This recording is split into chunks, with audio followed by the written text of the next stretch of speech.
Welcome to Gunners Are Us, where we are positively Arsenal. And that we are. And are we somewhat positively England? I'd say no at this point. You reckon? Yeah, that was the problem with this international break, I would say, is I think as an England fan, we were all kind of feeling positive until this international break. Because I think the international break has annoyed everyone because it's here and we had to endure that. Bad timing. But then it was a bit lackluster. You know, the Brazil game, I think we controlled it but created nothing. Very Southgate ball. Yeah. And then the Belgian game was a lot of fun to watch. Yeah. But it was so far away from our back four and our front three, really. Yeah, we didn't really get a feel for what's coming. Really. Yeah, it wasn't a very good exercise to know how well we're going to do. No. But it was a funner game. But I would say that if everyone was at like 90%, like, oh, we could win the Euros before this international break, yeah, I think everyone's dropped to like a 60, which is probably not the point of this international. Like, I don't get the international friendlies being in that bit there in March. Yeah. 10 games out to the end of the season. And also, it's not... They don't really play what is going to be the team coming either, so you don't really get a proper feel for it. But realistically, when do they ever get to play the team? Because when you actually think about it, even if you're playing in October, let's say Saka, Kane, Bellingham, Rice, and Pickford aren't fit. Yeah. What's he really learning? Because even if Ramsdale comes in for Pickford and has an unbelievable day, yeah, he's not going to be like, do you know what? He's going to play in the Euros. He's not. So he goes by supposedly how good you are in like your form. Yeah. It's not true because he picks players that don't even play for their club sometimes. Yeah. But that's what he says. So essentially, the friendlies do nothing. He's just watching the club games and going, yeah, this is good enough, or this is good enough. To me, I think it's just such a waste of time. I think you get rid of all the international friendlies. You end the season at the start of May, like May 1st, May 2nd kind of area. Let the players go away for 2-3 weeks, have their actual summer, and then around where we'd end the season, about the 28th, yeah, you would get them all in to England, go over to the Euros, and then you'd set up international friendlies at the base camp of the country that the Euros is at. Yeah. So let's say it's in Germany, and you have like a game against, I don't know, Denmark in Hamburg. Yeah. Just, because everyone will be there. Yeah, and you do that with 2 or 3 games. You can even have some South American teams, African teams, people that aren't playing who do want to just get a friendly in. Yeah. But you just warm up. Every team just warms up in a couple of weeks before, and then you start the tournament. And therefore, we wouldn't have to stop the season midway. Yeah.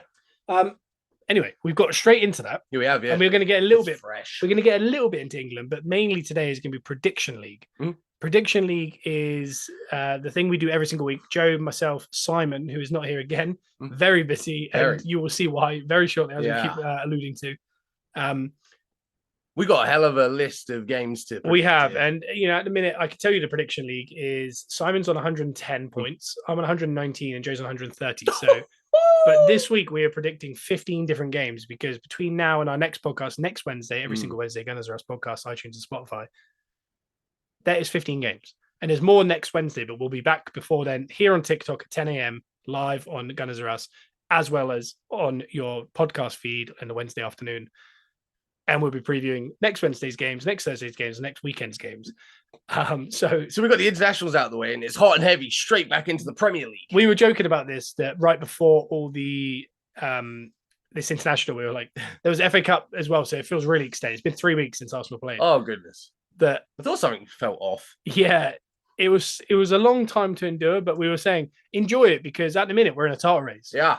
In about 3-4 weeks, we might not be in a title race. So at least in this bit where nothing's moving, we're on standby. We could pretend we're in a title race potentially. You got to enjoy the journey because the inevitable is coming. The inevitable probably is coming. So we'll enjoy it, even though as much as I hate watching international football compared to Premier League. But I mean, TikTok has already got loads of comments coming in. Hey guys, we've had people mentioning that Arsenal fans are deluded. I appreciate that. We've had Man City have got a load of injuries. They might struggle now. I don't think they do have any injuries. It's all lies. We'll get to that. We do apparently, but again, we could also be lying. It's all lies. It's all lies. That's what we're learning. So today, I've got it written down in front of me. Do the intro. We've done that. We've promoted. Hell yeah. We've done our TikTok stuff. And guys in the TikTok, keep sending your comments. We will start reading them out. We just had to get through that beginning bit. I love this ad of having the TikTok chat involved because it feels like a community. It does. There's a little community building over on TikTok. So again, if you're listening and you haven't done the TikTok situation, please jump over to TikTok and get liking as well. Because if you're in the live right now, please like this video, smash that screen. It helps promote it and send it around. And let's get more Arsenal fans here. Probably City fans. There's probably some angry Liverpool fans because they're always lurking in the deepest parts of the internet. They're there somewhere. Tom, and I hope Tom's in there because we need you this week. Tom, we'll need you. It's a big week. You're a big lifesaver for us. Yeah. Because again, we'll throw a question in before we start here. We've got Dave saying, which striker do you want in the summer? Woo. I actually think I'm leaning towards Isaac. Okay. I really like Isaac. I think he's Premier League proven. He's got a relationship with Odegaard from Sociedad. Yeah. I like Isaac. I think Oisman, however people want to pronounce this, I think he's the most interesting because he seems like he's the most Ballon d'Or-y type. Yeah. But again, we've seen players like that come to the Premier League and leave within a year. We've seen players like that come to the Premier League and absolutely light it up. So I don't know what we're getting. And I think the way Arsenal are, they're a bit safety first. So and they've purposely bought Premier League proven people before. Yeah. So I think Isaac might be the top of their target. I prefer the Premier League tested players, and if that's the three we're kind of talking about, and it's Tony, Isaac, and Watkins. I think we've talked about it before in the style of player we need up front. And we've talked about Watkins. Watkins, I think, would be very similar, like you said, to Eddie. Where what he needs in the game is not what we provide. Yeah, I do worry a little bit that's what Isaac's like. Similar, very close. But I think Isaac's a nice blend between Tony and Watkins. Yeah. I mean, I like Tony. I like what Tony does. That's why I was excited to see him play last night with the England team as opposed to the Brentford team. And what he provided in that England game last night, like you said, was a lot closer to what Kane does. Yeah. And that is what we need. Yeah. So I think I'm a big fan of Isaac. He seems like an Arsenal player. Yeah. He, to me, is very much... He plays very similar to Henry. Yeah. Tony, though, on the other hand, I don't think Watkins is in the conversation, even though I love Watkins. Yeah. I'm leaning towards Tony, but if we're looking for a middle ground, like you said, Isaac's my choice, I think, but I'd be very happy with Tony. I like what he brings. Yeah. A bit of grit, a bit of hold up. Yeah, Yeti in the chat, he said hello. So, hey. Hello. But he thinks the best choice is Tony because of that aggressive goal scoring, like you mentioned. I like it. But we also do have Reese saying Brentford are going to want 100 million for Tony, and he thinks Watkins is the best. I think all three of them are going to command a massive fee. I think Isaac weirdly might get the least fee. Yeah. And I don't know if that's just because Newcastle's finances, they might allow him to go for less than what Brentford are hard ball team. Yeah. So they are going to be expensive. Newcastle are in a flash sale situation though. A little bit, yeah. And I think it's all about the style of play. When Arsenal play teams, 95, 98% of them are going to sit behind the ball. So if you're a centre forward, you're going to be surrounded by 4 or 5 players and you're going to be just standing in the box. Very rarely you're going to have 20 yards to run into and slot it home like Watkins does or like Isaac does. Brentford also have the same issue because Mbeumo does it. Yeah. But he just sets up Tony. The thing is with Arsenal is you have to be able to create something from nothing because that's the reason why Martinelli's scoring has gone down this year. Every team is getting deeper and deeper. There's no room for him to run into. Yeah. So he's having to create the chances in amongst a crowded field. You need a type of forward that is going to be able to command that or kind of find pockets and come backwards. Drag players about. Genuinely, that's why Havertz has done such a good job. Yeah. Because he's not the best finisher, but he drops out of pockets. He wins headers. He knocks it down. He sets up other people, and that does sound very Tony-like. Yeah. But I don't know. Honestly, I don't know enough to know. I got a feeling there's about 6 people in the running, isn't there now? Because we've got the guy from Sporting that I can't pronounce his name, Oisman, Tony, Isaac, Watkins, and then the other choice, obviously, is Havertz. I'm happy with the Havertz situation. I don't think it always has to be we need a brand new shiny toy. I mean, I think if you're going to challenge and stay strong going forward, which you have to in the Premier League, I think we do need more than Havertz as well. On top of Havertz. Another thing that Arsenal do as well, and he's just brought it up, is our age profile is very young. Yeah. Watkins and Tony are 28. And Isaac's 24. Okay. That feels more our profile. I think Isaac does have an Henry quality. Yeah. that obviously he's not Henri. He's not quite Henri, no. Sometimes when he does certain things, like as opposed to the other two, I go, wow. Like I'd pay money to see it. I think also I can't remember who said, I think it was Dave in the chat. He said Brentford will need someone to replace Tony.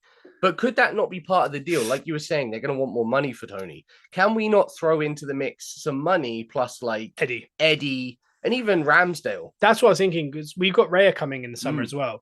So Raya's not an obligation to buy, but it's to buy for 27 million. Yeah. Tony, let's say, could be. It was 60 million. It went to 75. I think it's going to be close to 100. Yeah. I don't see us buying a 28-year-old centre forward for 100 million. Well, not just for those penalties alone. Was it 29 and 31? Yeah, it is incredible, but it's just, I think for 100 million you can also get Oisman. Yeah. And you can get for 30 million off that, you can get Isaac. Yeah. I just don't see us going, when we bought Rice for 100 million, I think we knew what that was. We knew what we were getting. Yeah, we knew what we were getting, and he's young, he's a future captain, he's 10 years. That makes sense to spend that money. For a 28-year-old guy who's just had his third cap for England and his first goal for England, it seems aggressive. I'll say that. But it does. Hey, we thought it was overpriced to buy Havertz for 60 million. He scored a Champions League winning goal. So where do you weigh it up? Do you know what I mean? So I don't know. I also saw a stat this week. It's nothing to do with this. Okay. Lacazette scored more goals than Drogba in the Premier League. Anyway, let's move on. Woo! As far as England go, I think everyone kind of agrees that Rice was a shining light. I think Bellingham was, but he's definitely added some arrogance to his game. That's what I know. It's like he's very whiny. He's a nightmare of a player. Yeah, I really like it. I love it. But I think that arrogance and the complaining and all, I think that adds to the whole package of what he is. Like, I think that kind of, for me, it made it feel more like he was up there with one of the best in the world. Yeah, now. He knows he is. Yeah, he's got a swagger about him and stuff which is great. This is what we need. I tell you what, he does move a little bit like Zidane, and I don't know if it's because of the Real Madrid connection. Yeah, but he's got that kind of thing we haven't had for a long time, especially in that role. Yeah, we think of Kane, we think of Rooney. I can't even think. But before that, we have like Gerrard and Lampard, but they're so workhorsey. They didn't have that kind of swagger of like a Kane or a Rooney. More like what Rice does. Yeah, but now that midfield of Rice and Bellingham with whoever you want to add. Yeah, I really think that's really. It looks elite. It's elite. Yeah, and obviously Kane. Once Kane and Saka come back into that team, I think Foden, Elton Prince is a WWE mentioned last night. He hasn't seen Foden have a good England game. Yeah. I don't know. I can't remember one. I don't think instantly like, oh, that was a really good one. It does happen though. It doesn't always translate. Yeah, like Saka had a great tournament. He scored a hat-trick recently. Kane is obviously world class, but yeah, Foden, nothing jumps to mind where I'm like, oh, do you remember that game in that Euros or that World Cup or that friendly even where you scored, 10 goals or something? Well, I get that's a certain kind of player that can step up for the England team as opposed to his club. Sterling did it in the last Euros, was it? Yeah. And the World Cup, he was really good. Yeah. Weirdly. I'll tell you what, Mainu I was really impressed with. Yeah. I personally would love to see him, Rice and Bellingham as the midfield three. Yeah. I feel quite confident on that. Yeah. If you were going against teams and you felt comfortable with Rice being the lone six, which he is one of the few players in the world that can play a lone six. Yeah. I think you could play like a Maddison next to Bellingham and just leave Rice on his own. But I think if you're in the big games, I think you need to crowd that midfield. It's going to be Henderson. Yep. Or it's going to be Conor Gallagher, but I'd like it to be Mainu. I prefer Bellingham being in that slightly more forward role, like the 10. I think he has a lot more to offer attacking wise. He's too good to be kind of the bit part in the midfield. He has to be kind of the star in the midfield with Rice supporting. I think he's going to go with Henderson just because it is the trusted old hat way of doing it. But like Elton Prince of the WWE pointed out, Conor Gallagher, who I'm a big fan of, I think you are too. He's a younger Henderson. He is. So if we're going to appease the Southgate thing of having a Henderson in there, do we not just stick a younger Henderson in Conor Gallagher? It does feel that way, I must admit. I honestly, we could go until we're blue in the face. You go through 11s. Yeah, we all know it's going to be Foden, Saka, and Kane, and then the midfield is going to be Henderson, Bellingham, and Rice for sure. Which I'm okay with. And the defense is going to be Shaw, Stones, Maguire, and Walker. That's where it gets a little bit iffy. It is, but I feel that is exactly what he's going to play, no matter what anyone does between now and the end of the season. Quick question though, where does Trent come into all of this? He should be playing every game like Ben White is, but he's very much not in with Southgate. That's weird because he can play a couple roles now. But that's the thing. Southgate is very vanilla. Yeah. And he doesn't like inverting fullbacks. He doesn't like people that are progressive. He wants people that sit and do their job. We had a question from Reese saying, where does Rashford come into this? I don't know, but the nice thing is the front three is Foden, Saka, and Kane. But I mean, the options are Tony, Watkins, Grealish, Bowen, Rashford. Yeah. Gordon. Yeah. There's so much versatile kind of wild card forwards. I think Bowen is definitely the top of that list, though. After that performance, I think he was the best player last night. What he offers is not what any of those other players do. He's a wild card, but in the best possible way. Yeah, I really like him. I really think he has to be on that plane to the Euros, but he can unlock defenses. Time will tell, and we will get back to the England stuff at the end of the season. Yep. Because like we said last week, at the end of the season, once Arsenal win the league, obviously that was just to annoy people in the chat if you're not an Arsenal fan. My heart dropped when you said that. Yeah, basically after the end of the season, when we need to recover from what just happened. Yeah. We're going to become positively England on here. So this show will be a mixture of transfers and England news going through the Euros. And then back into preseason, we'll get ready for the next season. Oh, we go again. And we become positively Arsenal again. We move. Once Mbappe's up front. Whoa. Something did happen last night. Walker walked off against Brazil. Yep. With a hamstring. And then last night, Stones walked off with a mythical injury. Both very quickly. Akanji also left. And so here's the question. People are angry at people like Saka and who else pulled out right before? A couple people. Can't remember. But people are annoyed about that. Ben White, for example. Would people prefer it if players would go to their international duty to purposely lie after 5 minutes and come off with a hamstring that's going to be absolutely fine in 4 days' time? Is that what you want? I don't know. Because the way I see it is people like Saka and that who have nagging injuries, they should pull out of these stupid friendlies. Yeah. Because one, we need those players for club football, and we also want them to not get a big injury and they miss the Euros. Yeah.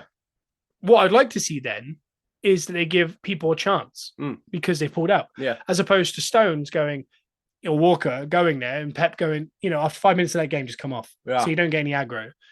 But now we've wasted a whole spot that we could have seen someone else playing that position. A full debut or something. Yeah. Not that, we had Cole Palmer on the bench and Branthwaite. Neither of them got a minute last night. Tomori. He didn't even get the squad, I think. Weird. The Tomori one is bizarre. Best defender in Syria. Yeah. And we played Harry Maguire. Anyway, we're going to move on from England because it's starting to get a bit sad. These injuries, right before we got Saka, Martinelli, and Gabriel at Arsenal, Stones, Akanji, and Walker at City. Yeah. No one knows if any of these are real injuries. We know Martinelli's one is, but we don't know if he's recovered. Yeah. There's a rumor going around that Martinelli's had to have surgery on this cut that's got a bone bruise, some kind of infection. It's been debunked by Arsenal people, but you just never know. I remember when Cazorla hurt his knee a little bit, played on a little bit longer, and they said, I'd be out for a week, and then he didn't play for like 2 years. Yeah. So who knows? In the chat, we've got, come on, you Gooners. I appreciate it. Heck yeah. Thank you. And please keep smashing that like button because it really promotes it across TikTok. But we're just going to have to wait till 3:30 on Sunday just to see what actually is going to pan out. That's what I mean. And I might do a little TikTok when we get the team news to get out there. Here's the team news. What do we think? I'm getting nervous the more I talk about the Man City game. And we're going to preview it now because we're heading into the Premier League prediction area of the show. Yeah. It's actually going to be the majority of the show because there is 15 games, like I said. And it starts with Newcastle West Ham. But we're going to start that after our short message from our sponsors at SeatGeek. Shout out to SeatGeek for sponsoring. We recently became a brand ambassador for them. SeatGeek is a ticket app that takes confusion out of buying tickets. They have a 0 to 10 score on each ticket to know if you're getting a good or bad deal. Green is good, red is bad. Plus, our listeners get $20 off their first ticket purchase with our code TBA Wrestling. Click the link in the description to download the app. Remember code TBA Wrestling. Thanks again to SeatGeek. Hey, we are back. Thank you, SeatGeek. Yeah, thank you, SeatGeek. And we're here with the Premier League predictions in TikTok. We have Fash. And he is saying, what do you think about Sunday? Well, Fash, you've got here at the right time. Yeah, we're about to preview every Premier League game between now and next Tuesday evening. We're starting with Newcastle versus West Ham is the midday game on Saturday. Fun. Ooh, You know what? It's going to be tougher to predict these than we thought. Yeah. Because we haven't seen anyone for about 3 weeks. I have no idea. I can't remember who's injured. I can't remember who's injured. And I don't remember who's in form. Yeah. And I haven't looked it up. And it could change now because there has been a massive gap. So, like we proved with our gap last time in the winter break. Yeah. What team went to Dubai? And what team's going to win 9 in a row? Probably City. Benjamin White's coming back fresh, so he's ready. Ben White's tried to redo the Dubai trip, which I appreciate. Yeah. In the chat, we've already got 2-1 West Ham. I'm actually going to agree with you. I'm going to start this off with Newcastle 2-1. Yeah. Both teams weird at the minute. West Ham had that ungodly run at the start of the season, start of the year, where they lost 7 or 8 on the bounce. They kind of returned to form and then dipped again and then returned to form. Yeah. They're a bit of a yo-yo team. Newcastle, very similar, kind of mediocrity. Random. Throughout the season. I don't know. I just feel like Newcastle might have a strong end to the season. That's just a feeling I've got. Yeah, I think there's too much quality in Newcastle. West Ham have got the quality. Bowen could bounce back from this good performance on the international break and put some goals in, but I'm going to have to agree with you and I don't know who it was. Fash in the chat, and I'm going to go 2-1 Newcastle. I think it's too much quality there. Even though the next game, I think we've got a lot of 3 o'clockers this week. Okay. So if you're doing betting parlays, bet responsibly. I've got a nice little look at. Maybe you could follow along here, and you've got a little 6-way or something. Yeah, an ACCA freeze, as they say. Goodness me. We got 1-1s in the chat as well from Yeti. The next game is Bournemouth versus Everton. Okay, I really like Bournemouth. Yeah, I say this every week, and they let me down. Good side, but I do like them. But I think this has got a draw written all over it. Bournemouth versus Everton. I'm going to go with 1-1. Fair. That is fair. Both teams inconsistent, but do overachieve there now and then. But I think, like you, I think they're going to cancel each other out, and I'm going to have to go for a draw. You're going to copy me the whole time, yeah? I'm going to go. I'm playing it safe at the top of this prediction. Yeah, I can't get ahead. You're going to go first from now. Okay. No, copy you. I'm going to go 2-2. 2-2. Yeah, I think there'll be some goals. Desmond Tutu. We got Everton 2-0 in the chat. We got another 2-2, Joe. So agreeing with you there from Fash. Played Fash. We're going to move on now to Chelsea versus Burnley. Okay. For a moment there, I said Chelsea versus Ipswich, and I thought, whoa, we fast forwarded the year. Something's changed. We got Chelsea versus Burnley. Burnley, I would dare to say, are the second worst team in the league. Yeah. But they have been scoring lately. And I'd dare to say Chelsea are the third worst team in the league. Yeah. No. No, I'm kidding. Chelsea are good. Potentially. Yeah, Mudryk last night got a goal, helped Ukraine get to the Euros. Yeah. I think Chelsea, they found a tiny bit of form right before. Yeah. In the chat straight away, we got a 3-1 Chelsea. Okay. We've got a 1-0 Burnley. Ooh. So we're all over the shop. I'm actually going to go along the lines of 2-0 Chelsea. Okay. That's just how I feel. I've gone first again. You can copy me because we are going to switch that up. So, yeah, both teams found a bit. I think Burnley found a bit of form before this break. They didn't win their games, but they did go ahead in a couple of their games heading into the break. Yeah. So they found something, but they just aren't strong enough. And I think we've said it multiple times. Chelsea, the potential is unreal. I think Chelsea are just going to cancel them out. I could see an early goal from Burnley, potentially. I can see that on Gillette Soccer Saturday, 1-0 Burnley, and all hell's broken loose. But I think it will come back around, and it'll be 3-1 Chelsea, I reckon. Oh. Yeah, I think they'll just get the job done. Will we see Sterling after that performance before the international break? Oh, God, that was the FA Cup when that was awful. Yeah, not good. That was awful. The next game we've got is Nottingham Forest versus Crystal Palace for the chat and for Joe to start us off. Cool. So, Forest and Palace, again, there seems to be a lot of inconsistent teams in the league at the minute, a lot of back and forths in that middle spot of the league. I'm going to go with a Forest win over Palace, and I'm going to go 2-0 Forest. I don't think they'll concede. 2-0 Forest. Yeah. Okay. Oof. This is your opportunity to play devil's advocate here. Yeah, I don't know. Forest are really odd. They've had that point deduction. In the chat, we've got 2-0 Palace. We got 2-1 Forest. I'm going to split the difference and go for a 2-2 draw. I tell you what, it shows you how random and inconsistent this part of the table is, because in the chat it's even very divided. It's a bizarre season, because I feel like the top 3 are very good. Yeah. The next 4 or 5 are inconsistent but good. And then the next 11 are just back and forth. And then there's the 2 at the bottom that you just feel confident are going to lose. Like there's Sheffield a couple United. floating around the bottom though that do get some important wins. Like Yeah, Luton. Luton are strong at times. Forest are strong at times. Brentford can be strong at times. But I mean, Brentford are getting themselves in a relegation battle here. So we're moving to the next game. This will have big implications. Sheffield United at home to Fulham. Okay. Muniz for Fulham. Iwobi, some real informed players. Willian, dare I say. Yeah. Sheffield United, I don't like the look of them. The one thing you want from a promoted team is the atmosphere at home. Yeah. I'm yet to see it at Sheffield United. I've seen it a tiny bit at Burnley, tiny. Luton have it in spades. Yeah. But Sheffield United, they're not even getting up for those games. You know, it's the reason we went there and won 5-0. They're not bringing it. They're not. And again, they've had a few weeks off. Yep. Is there going to be a clamber here? Teams are getting deductions around them. Let's get the atmosphere out. I don't know. I'm not in the old programs at Sheffield United or on the Twitter space.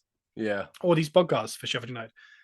Are they getting everyone together and going, get your flags out. We need to push. If we can win 5 out of the last 10, we might survive. If you're in the chat, let us know. If you are a Sheffield United fan, let us know what the vibe is, because we don't really get that feel for other clubs and what's happening with the fans and what they're talking about. So it'd be nice to hear from you. Yeah. Fash has gone straight in with Fulham 2-1. Okay. I like that. Yeah. I'm going to go with that. I'm going to go 2-1 Fulham. Okay. Yeah, I'm very impressed with Fulham, actually. Like, they've really pulled it together. They've got some good players. I made a stroke of genius move by accident, bringing Muniz into my fantasy football a few weeks ago. Yeah. It was a happy accident because I couldn't afford any other players after the mess I made of a wild card. Yep. It's worked out quite nicely. And this week I brought in a Iwobi. Oh, I think I had him in for last week when we had the minimal amount. Yeah, and because he's been very good. And this Sheffield United game, I think, has got Fulham written all over it. I've even captained Muniz, a little sneak peek. I haven't even looked at my fantasy yet. I've captained Muniz for this one. So I'm going to go 3-0 Fulham. I think this is going to be a big scoring game. I'll say this. In the chat, we've also had a 1-1.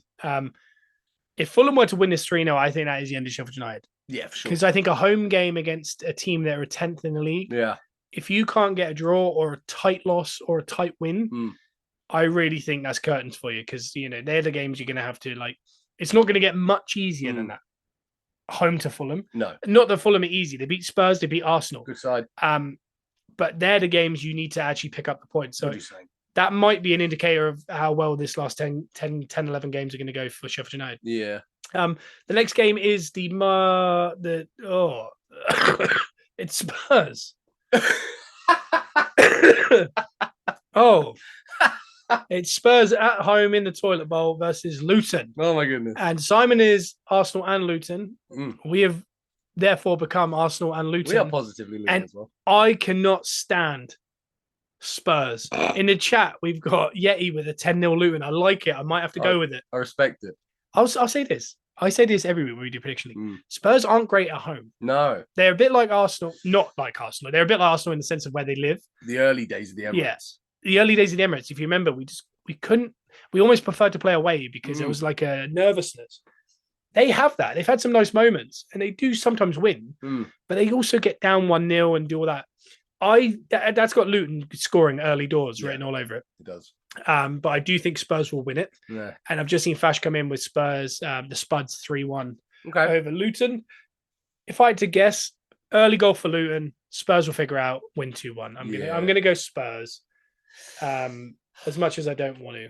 You hate to see it. Yeah, if this was a Luton, different story, I'd be all over it. Yeah, I think you're correct. I think Luton. I think you're correct. I think you guys are both right. I think Luton might get an early goal, but I think Spurs. I hate to say it, but they've got too much quality in there to not figure it out. I'm gonna agree with Fash. I'm going 3-1. 3-1 Spurs. 3-1. Like it. Well, I don't. No, I don't like it. Actually, I hate it. It might annoyingly the way this week's worked out. Yeah. I think we actually have to. Do we have to preview another Spurs game? Ooh. Yes. Do we? Yeah. Okay. I'm definitely going to go with them to lose. But anyway, we'll get to that. Okay. The next game is Villa versus Wolves. That's a nice little. Would you say fun? Oh, I thought you were really excited. Villa versus Wolves. This is a Midlands derby. I think this would be a banger game. Yeah. What time's this on? I don't actually know. I got a feeling this is the 5:30 game. Could be. Sounds like it. Let's go with it. Let's go with it. Hey guys in the chat, let us know. Is this the 5:30 game? Someone's just asked me, what do you think of Tottenham? It's a PG podcast. Yeah, we got to be careful. What do you SeatGeek sponsor now? I'll say this. What do you think of Tottenham? Yeah, let us know. Or what do you think of Pup? Let us know in the chat. That's all right. Anyway. I think that'd be a good game. I really like Wolves. Yeah. I think Villa are showing all the signs that Arsenal fans have experienced with Unai Emery, that he's going to lose 5 out of the 10. It's horrible. And somehow to go from 4th and challenging for 3rd to coming 6th. Yeah. I'm getting PTSD just watching Villa. It feels very much like that. The only thing I say with Wolves is they really struggle to score. They do. In the chat, we've got 2-1 Wolves. Okay. I'm going to let you go first. Okay. I'm going to, do you know what? I'm going to go draw. Mm-hmm. I think both teams might get a couple goals, even though I say this every week for Wolves. They struggle to score, but I always say they're going to get a couple goals. They struggle to score a bit. Both teams will score. I'm going to go 2-2. Okay. I'm going straight down the middle. We've got 2-1 Wolves, last minute winner in the chat. Do you say 1-1? Fun game, yeah. 2-2. To Desmond. Not that it affects anything. No, we don't even do the scores. We just like to say it. What we got here?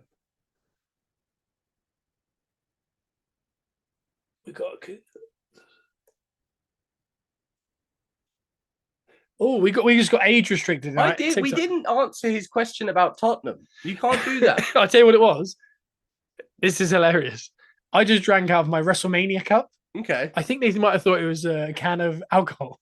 But we just got age restricted. What is happening? It's 10 in the morning. We're not drinking alcohol. What is going on? Where were we? Villa versus Wolves. I'm going to go with a Villa 2-1 win. Okay. So if we're age restricted now, can we answer his question about Tottenham? I don't know. The podcast isn't. I don't know if the live's even still going, to be honest, because it was restricted. But nah, I think it would just restrict whoever tries to join. The next game is Brentford versus Man United. Ooh. That's tough. This is where I would usually go. This is Man United. This is Brentford all day. Yeah. I've done this all year with Man United. Yeah. And every single time Man United win these awkward away games. Yeah. So I'm going Man United. Okay. And I might have just, ruined their chances of winning. But here we go. Man U. That's tough. I'm going to go 2-1 Man United. Okay. It's weird that we're in a world now where we question Man United. It is, For so long, they were a force, and now we're questioning them. Right. I'm going to go, I think it'd be a tidy little draw. I think it's going to be a good game. I think it'd be quite open because both teams are pretty open. Yeah. But I think it'd be tough for Man United. I think it'd be a draw. I'm going to go 2-2 for this one as well. 2-2. I've got 2 2-2s back to back there. Yeah. We got Fash with 2-1 Man United. We got Yeti with 2-1 Brentford. Tony Brace. So some are agreeing with me. No one's agreeing with you, but Joe's gone Desmond. 2-2s now. 2-2s now. Next game is Liverpool versus Brighton. Okay. Now we're talking about the title race. Let's go. This has to be a Brighton win. Yes. It's not going to be, because I feel like Anfield, Robertson picked up a big injury, obviously, for Scotland on international duty. Yeah. But this is the first one that we're going to look at that we're going to have to start thinking. We got, I think it's a 93-0 Brighton. Wow. I like the way Yeti does things. I like the way he thinks. Very optimistic. I don't know with this. It's a tough one. I think Liverpool are strong at home always. Yeah. They've lost twice in the Premier League in like 4 years or something at home. I don't think this will be a win. I think Brighton have been really average. Yeah. But as we've learned with Liverpool all season, they're not actually, when you watch them, you're not thinking, oh, wow, this is really impressive. Yeah. But at the end of it, they've won 3-0. And you go, they grind it. I wasn't impressed with it, but they've won 3-0. So you kind of have to be impressed with it. That seems like the eye test just doesn't match up with their stats. And that sometimes leads to victory, championship. Yeah, Man United did it for a long time where you kind of watch them and thought, I don't know what's going on, but they've won the league every year. Yeah. We got another one, 2-0 to Liverpool. I'm going to follow that. I think it's going to be 2-0 Liverpool. I'm going to one up and go 3-0 Liverpool. I don't want it to be because it will make our game a lot more nervy.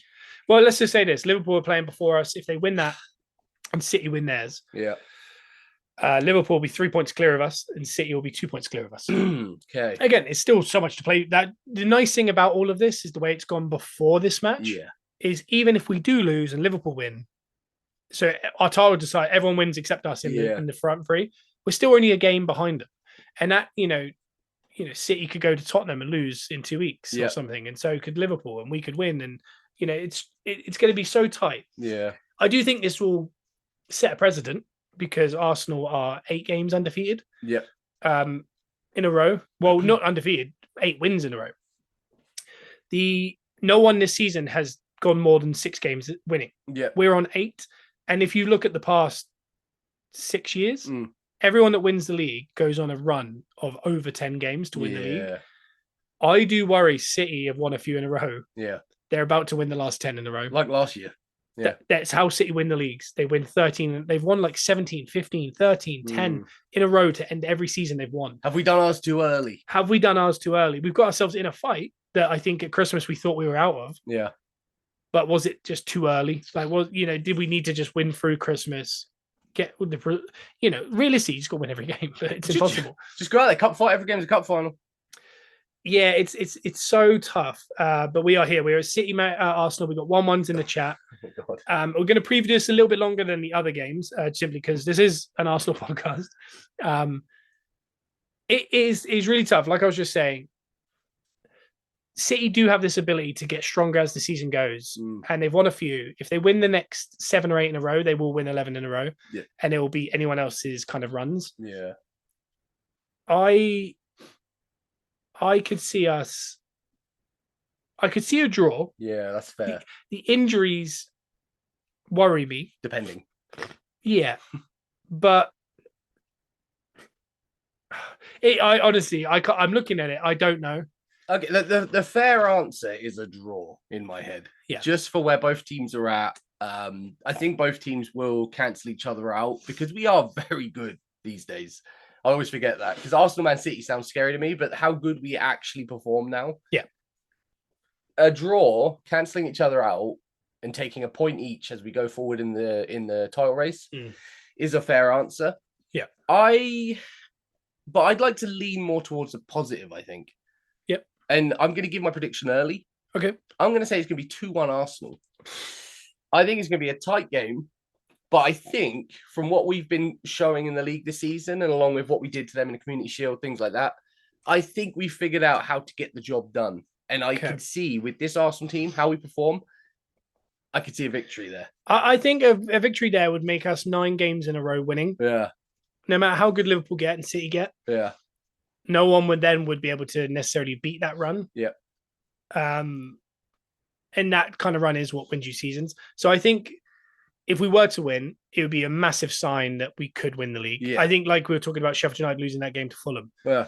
I think this would be an indicator that maybe Arsenal are not to be messed with. Even though if we beat City and Liverpool beat Brighton, we'll be top on goal difference. Yeah.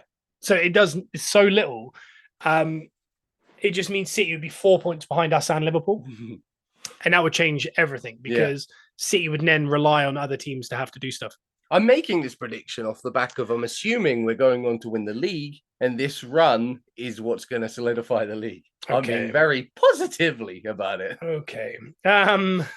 It's so tough. I think I'm going to obviously go with Arsenal. Yeah. Because I always go with Arsenal. Yeah. On the prediction league. But I think the actual score is going to be 1-0 City. That's fair. And I think the reason for that is we beat them. Well, we drew in the Community Shield and beat them on penalties. Yep. We then beat them 1-0 at home. Mm-hmm. So it was 1-1, 1-0. It makes sense if it's 1-0. It just shows you how even the whole season's been between the two teams. I can't imagine us going in a season where we play them 3 times and we essentially win all 3. Unless it's the season. Unless it is the season, and it's mad. We've talked about it a lot. The PTSD of being an Arsenal fan is we assume we're about to throw it all away. Yeah. And I can't look past that. I assume we are. I assume we're going to lose this, but not just lose this. We'll then go to Luton, home to Luton on next Wednesday and get a draw at home. And we'll go, oh, that's it. And literally within 4 days, we go from, are we in a title race to, can we just hang on to 3rd? Yeah. I genuinely think that might happen. I think if you win this, then I think everyone's expectations go through the roof. Oh Because God. this is the point last year where we were 5 points clear or 3 points clear, Yeah. and City beat us, Mm. and that was it. That was the runaway train. We just kept dropping points, and they never dropped. It still hurts. And they only dropped points once they'd won the league. Yeah. It's so important. The difference last year of us winning the league and not winning the league was beating Man City once. Yep. That was all it was. If we beat them once, we would have won the league. They are 6 pointers, even though we can only go 3 points clear. It's just they can't make those points back because they can't play us again. So it's so important to get a win. But right now, if you said could it be a draw, I would take your hand off. Oh, 100%. Because a draw would leave us 2 points behind Liverpool, considering they would win against Brighton, and 1 point clear of City. Yep. But City would then be 4 points behind Liverpool. Yes. So, and City are my worry, even though Liverpool could easily just win out. And okay. But City are the ones that you just worry about because they could put a run together that no one could stop. Yep. I'm honestly getting nervous talking about it, but I'm going to go with Arsenal 1-0. Yeah. But I do think the real score is 1-0 Man City. I just can't, for superstition reasons, I can't not go against They owe us a receipt. Yeah. And in the chat, they're saying, we are better now. It is a thing that we're not. It's hard for us to compute as Arsenal fans. Yeah. We're actually quite good. Yeah. We need to kind of get used to that. And it's not a fluky kind of good either. It's you can see on the field what's happening. It's different. Yeah. The next game is Newcastle versus Everton. Okay. So this is our second Newcastle game. Yep. Feels like we've already done this. It does. Newcastle at home. This is really good for Newcastle. They start at the weekend, midday, home to West Ham, and then they go home to Everton on Tuesday. That's a nice little run for them. It is just a couple home games, get back in the swing, couple wins there, and they'll really they'll put the cat amongst the pigeons. You know what I mean? Absolutely. It won't do much, but I mean, that 6 point jump will just kind of kickstart the end of this season. Yeah. I think Newcastle will win that. I think they'll win 3-1. I think they might have a good week. Yeah. I've gone with both of them to win in those two games. Yeah. But I'm sticking with that. What do you think? There's a part of me that wants to go with Everton to win this as a little shock to Newcastle. Right. Because a lot of the time, these kind of teams in this part of the table, they kind of win one, lose one, win one, lose one. Yeah. Do you know what? I was going to go with what you said, but I'm going to play devil's advocate. Here we go, finally. And I'm going to go Everton to win that one. So I'm going to go off the back of my theory that they're going to win one, lose one. And it's going to be Everton 2-1. Cool. The next game is Forest Fulham. Ooh. Fulham, I'd say that's dicey, the first two games back. Sheffield United and Forest. Again, relegation battle teams. Yeah. We got 1-1s in the chat for the last game as well. Fair. But Fulham away from home a couple times to relegation teams that are fighting now. Yeah. I think that's really awkward for Fulham. And in a moment where they would like to kick on and really solidify that top half finish, I think that's really awkward. I think this has got 2-2 written all over it. I'm going with it straight away because I don't want to talk about it too much. Yeah, draw is a fair one. Two teams that I have a little bit of a soft spot for, but they happen to be bogey teams for us in the past. I'm going to go with Fulham to win. I think they'll get a couple wins on the bounce here.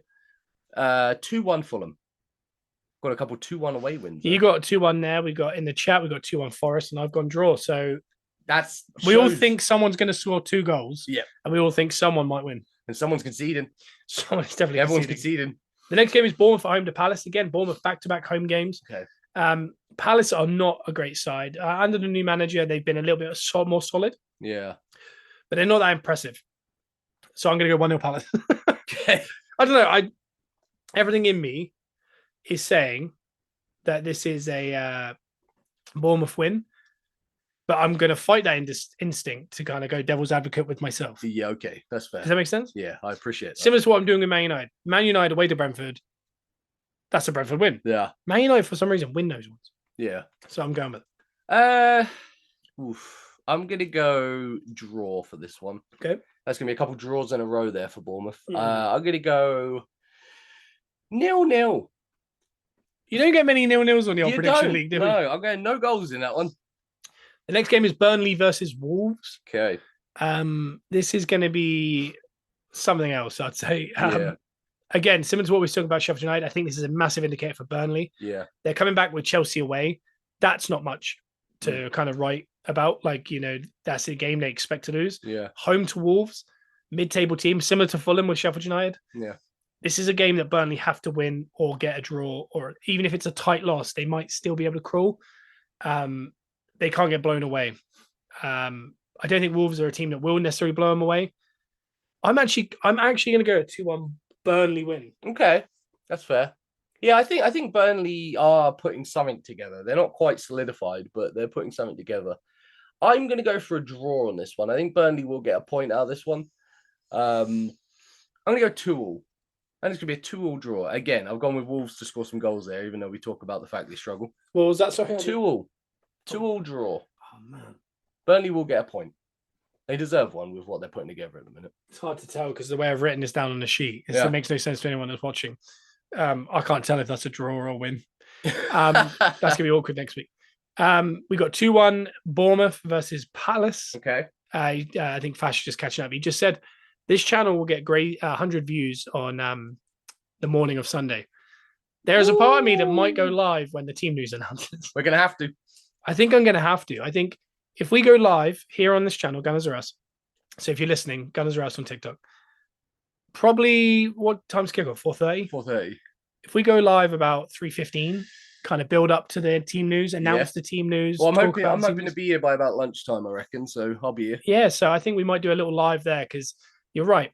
We all need to discuss it. We're a community and we all need to talk ourselves off the ledge. We need to get ourselves through it together. It's going to be a rough one. And we're on to the last game is the second bloody Spuds game. Ugh. Disgusting to announce. It's West Ham versus Spurs. This has got 3-0 West Ham written all over it. I'm going to enjoy it. Okay, so